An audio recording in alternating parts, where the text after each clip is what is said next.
Welcome to 60 Skills. Today's question is, what is chi, prana, or vital force?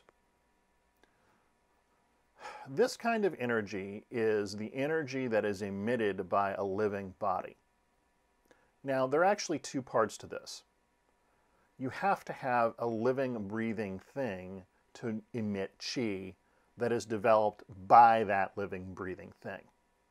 But here's the second part. Chi, or prana, or vital force, is generated by breath. So it's curious. You can have an inanimate object, like a highly charged idol or religious icon, that many people have prayed to over a long period of time, and it will emit energy, largely because it has absorbed this energy from the people giving prayers to it. However, it can't generate energy on its own. Only living things apparently can do this. And most curiously, that energy is developed by breath. So the most effective way to increase the amount of energy you have is in fact training the breath. Now this leads to another interesting point regarding the skill set required to manipulate chi. This chi, or prana, or vital energy is most easily accessed through what is called clairsentience, or your subtle sense of touch. Well, how do you train this? It is most easily accessed through your sense of touch because in many ways you don't have a sense of touch without its subtle aspect. As a result, it is the least degraded of the subtle senses. Now, the most efficient way to train this is through exercises that combine breath, for reasons we've already talked about, and your sense of touch.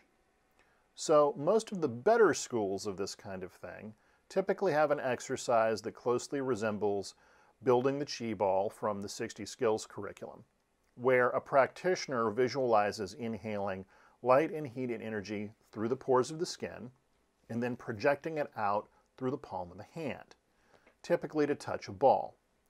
Now, from here, they're going to perform many other exercises based off of this, in which they manipulate the ball, move it around, touch it, rub it over their skin, this kind of thing. For a very sensitive person, they'll be able to develop this subtle sense of touch within a matter of minutes, most frequently within a couple hours of total practice. A less sensitive or more common person may take up to a week before they feel, as is usually said, something. Now, beyond this, you have the people who are fairly insensitive, and for them, practicing this exercise can require an extended period of time. That said, I have never met anybody who required more than approximately a month to feel something. Now, keep in mind, this sensitization, or clairsentience as we're referring to it here, is not a power-building exercise. It's teaching you how to use your sense. And there are other more refined senses, such as clairvoyance and clairaudience, that use a similar process. So, the bottom line, to come full circle, is chi, prana, or vital force is generated by the breath of living things. This is the most easy energy for most people to interact with because, quite simply, you are generating it all the time. Now, once you die, you don't, and that's a separate issue. But the fact of the matter is, as long as you're living and drawing breath, your body will be generating this chi, prana, or vital force. So if you have any more questions about that, please leave comments in the comments section below. And if you'd like to learn more about how to do this, check out my Building the Chi Ball course on Udemy. Be well.